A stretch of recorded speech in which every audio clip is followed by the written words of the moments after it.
नमस्कार, शुभ प्रभात, जय हिंद, जय भारत दोस्तों।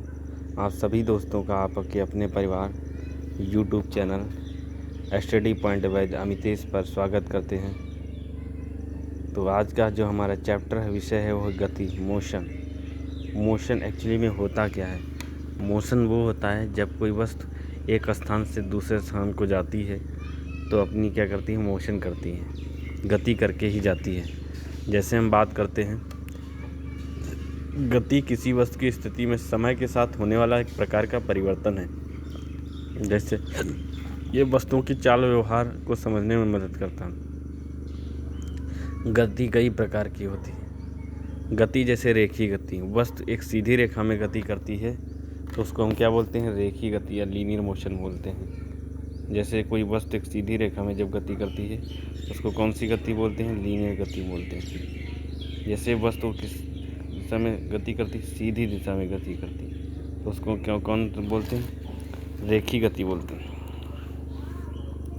तो वस्तु सीधी दिशा में गति करती है। जैसे कि आपकी साइकिल पे, मोटरसाइकिल चल रही सड़क पे, वो भी क्या है, एक सीधी गति है। वृत्तीय गति के जब कोई वस्तु वृत्ताकार पथ पे गति करती है तो उसको वृत्तीय गति कहते हैं, या इसको सर्कुलर मोशन कहते हैं। जैसे पृथ्वी का सूर्य के चारों ओर परिक्रमा करना, ये उदाहरण है आपकी वृत्ताकार गति का। घूर्णन गति, वस्तु अपने अक्ष के चारों ओर घूमती है तो उसको क्या बोलते हैं, घूर्णन गति। जैसे पंखा अपनी जगह पर घूमता है तो ये किस प्रकार की गति हो गई, ये घूर्णन गति होगी। जैसे सेकंड में आपको दोलन करी, कोई वस्तु एक निश्चित बिंदु के इधर उधर जब गति करती है तो वस्तु की गति क्या कहलाती है, दोलन गति कहलाती है। जैसे सरल लोलक की गति, सिंपल पेंडुलम की। प्रक्षेप गति क्या होती है, प्रोजेक्टाइल मोशन, जो वस्तु को किसी कोण पर फेंका जाता है और गुरुत्वाकर्षण के प्रभाव में गति करती है तो इसको प्रक्षेप गति कहते हैं। जैसे गेंद को ऊपर फेंकना। एक समान गति कहते हैं, वस्तु एक समान समय में समान दूरी तय करती तो इसको एक समान गति कहते हैं।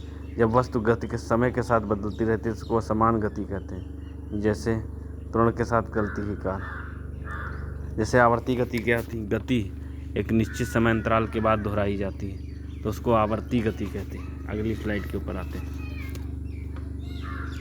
दूरी, वस्तु द्वारा तय किया गया कुल पाथ, ही उसको क्या कहलाती है, दूरी कहलाती है। प्रारंभिक बिंदु और अंतिम बिंदु के बीच की न्यूनतम दूरी हुई इसका विस्थापन कहलाती है।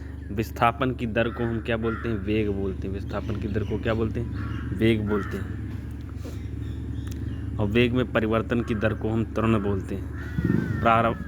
अंतिम वेग माइनस प्रारंभिक वेग। न्यूटन ने गति के 3 नियम बताए थे। तीनों नियम आपके किससे थे, जैसे गति के नियम थे, जैसे कार, ट्रेन और विमान की गति, जैसे गेंद की गति, जैसे दौड़ने की गति, जैसे ग्रह से तारों की गति। ये सब किस में आता है, न्यूटन की गति के नियम में। तो आज की क्लास को हम यहीं पर समाप्त करते हैं। इसी प्रकार से आप अपना सहयोग और प्यार बनाए रखें। जय हिंद, जय भारत दोस्तों।